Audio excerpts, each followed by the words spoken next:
Hello, and welcome back to Game Review. My name is Caleb Denby, and today we're going to be taking a look at a game from earlier in history than I think any other game I've done on this series. It is a game between the one and only Napoleon Bonaparte and the Turk.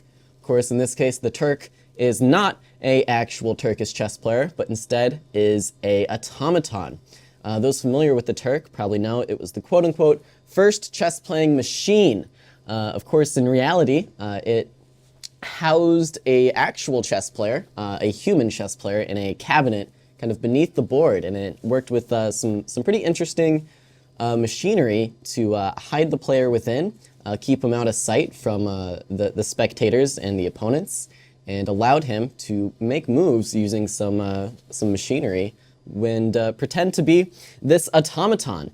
It fooled a lot of people back in the day, and there was quite a large controversy, worldwide at some point, having to do with whether or not this Turk was actually a chess-playing machine.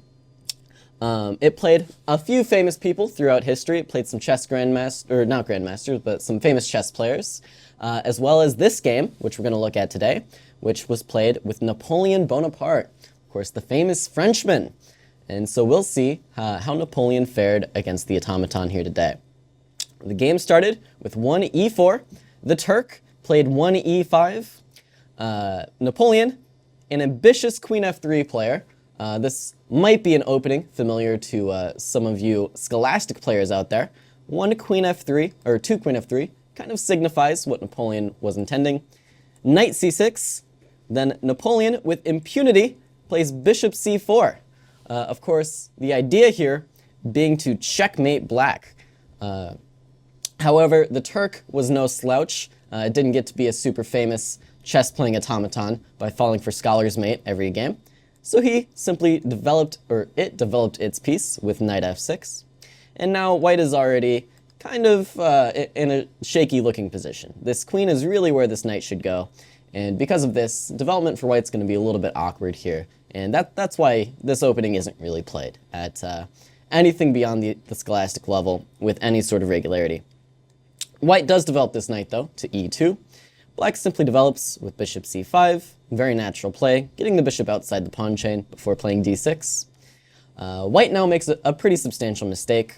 Of course, best is to play something like d3 to develop this bishop, play something like knight c3, get castled, even play something like c3 to prepare a d4 push.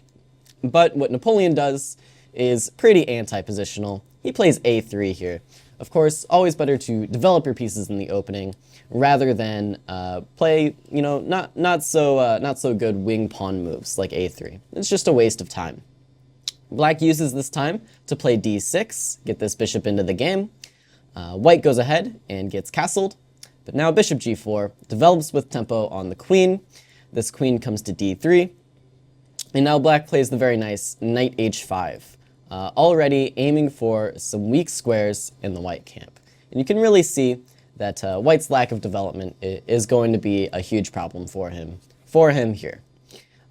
White plays the move h3, which is actually a pretty good try.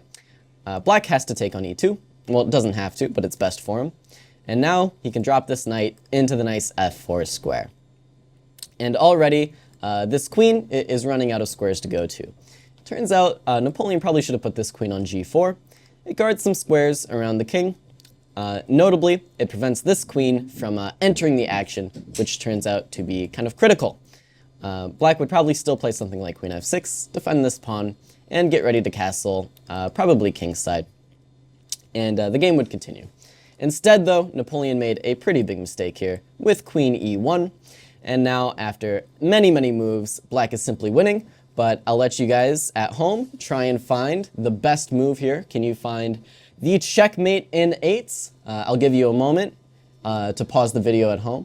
Okay, hopefully you got it. It is, of course, queen g5 with unstoppable checkmate, coming on g2. Nothing really to be done for white here. You can try to stall by moving this pawn, but of course now you can take on h3, and with the open h file, it's going to be disaster.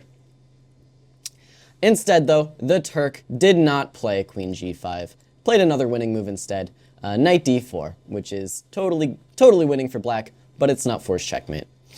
Now, white tried bishop b3, which is just kind of a nonsense move. It doesn't really do anything, and it's just losing the game. Of course, black has now many winning moves. Queen g5 is probably still the best. Instead, though, we see knight takes h3 check. This pawn is capturable, but of course, you end up losing the queen. Or this knight is capturable, but you end up losing the queen. So instead, we see king h2, and now this queen comes into the action, and the end is near. g3 was white's try. We see, though, knight f3 check, king g2, knight takes e1 with check, rook takes e1, this queen comes into g4, we see d3, but now simply bishop takes f2, the king side is collapsing, and white is down a queen. So, without further ado, white plays rook h1, queen takes g3 check, king f1, bishop back to d4, threatening checkmate, king e2, trying to escape, queen g2 check, king d1, black picks up this rook, gives another check, king e1, now knight g1 is how black tries to give mate. We see knight c3 trying to defend, bishop takes, pawn takes, and checkmate. Napoleon is defeated by the Turk, the automaton, and of course, this game was not actually played by an automaton, instead being played by a chess player by the name of Johann Algeir.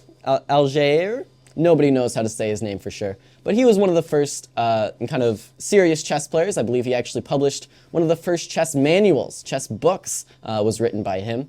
And for this game, he was hiding inside an automaton playing Napoleon Bonaparte. What a world it was back in the 1800s. Well, thank you very much for joining me for this episode of Game Review. My name is Caleb Denby, and I will see you next time.